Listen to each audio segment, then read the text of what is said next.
Hello everyone, हम MCQs कर रहे थे। क्लास है आपकी 10th, सब्जेक्ट है ज्योग्राफी और लेसन है थर्ड। तो इसके आगे के क्वेश्चन करते हैं। क्वेश्चन है on the basis of structure and material used dams are classified. तो डैम्स कितने उसमें वर्गीकृत किया गया है। तो डैम्स है, टिम्बर डैम है, एम्बैकमेंट है, मेसोनरी है और भी है। ठीक है। अकॉर्डिंग टू अगर हाइट देखा जाए तो लार्ज है, मेजर है, मीडियम है और हाई है। ठीक है, इसके अलावा भी है। अगला क्वेश्चन है, who said dams are the temples of modern India. तो किसने कहा था कि बांध आधुनिक भारत के मंदिर हैं। तो हमारे पहले प्रधानमंत्री जी पंडित जवाहरलाल नेहरू जी ने ये कहा था। तो आंसर है बी। अगला क्वेश्चन है, एग्जाम्पल ऑफ मल्टीपर्पज डैम। तो भाखरा नागल डैम तो है ही है और हीराकुड प्रोजेक्ट भी है।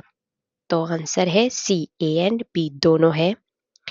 हीराकुंड परियोजना निम्नलिखित में किस बेसिन यानी कि कहाँ पर है, स्थित है। तो वो है ओडिशा में, महानदी रिवर में है ये हीराकुड। ठीक है, आंसर है बी। आप ऐसे याद रख सकते हो क्योंकि सबसे अगर कीमती होता है रत्नों में तो हीरा को माना जाता है। तो हीरा महान है, ऐसे याद रख सकते हो। मतलब कोई भी ट्रिक आप अच्छी तरीके से लगा सकते हो। ठीक है, तो इस तरीके से याद रख सकते हो। अगला क्वेश्चन है, बांध का विरोध भी हो रहा है, इसके क्या कारण है। ठीक है, इसके पीछे क्या रीजन है।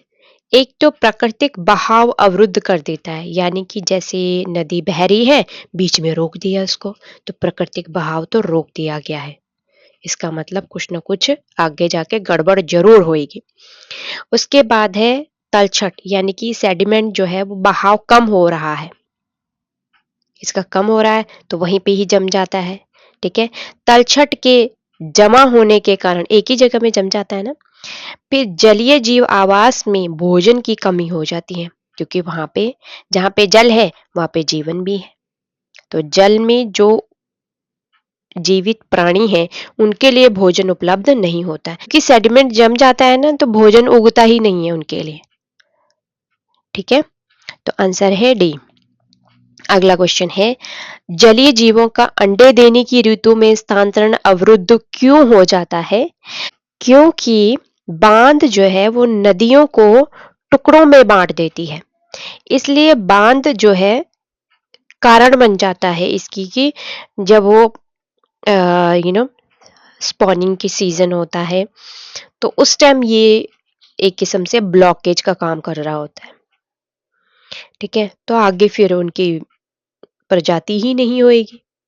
अगला क्वेश्चन है, सरदार सरोवर बांध किस नदी पर बनाया गया है।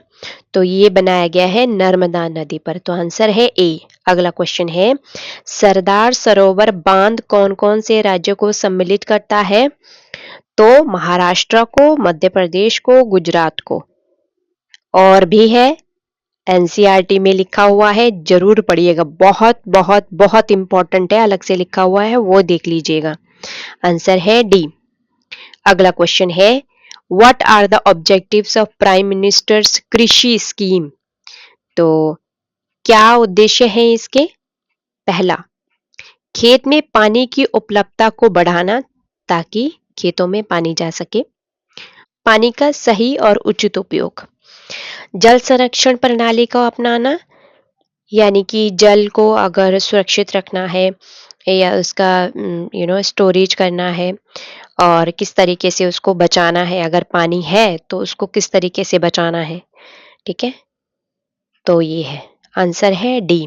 अगला क्वेश्चन है, अत्यधिक जल के उपयोग से क्या क्या परेशानियां होती हैं। अगर जल जहां ज्यादा उपयोग हो, मान लेते हैं ऐसे ही जल पड़ा हुआ है, एक तो जल जनित बीमारियां होनी शुरू हो जाएंगी, कीटाणु जनित बीमारियां शुरू हो जाएंगी, प्रदूषण हो रहा है। ऐसा हो रहा है कि कई इलाके ऐसे हैं, चेन्नई का एग्जाम्पल है कि मतलब पानी ही नहीं मिल रहा है या दूर दूर इलाकों में पानी के लिए जाना पड़ता है। ठीक है, तो ये सब हो रहा है। तो आंसर है डी, उपरोक्त। तो ये है आपके थर्ड लेसन के कुछ इंपॉर्टेंट क्वेश्चंस। आने वाले वीडियो में बाकी के क्वेश्चन मैं करवा दूंगी। Thank you everyone, stay blessed, जय हिंद।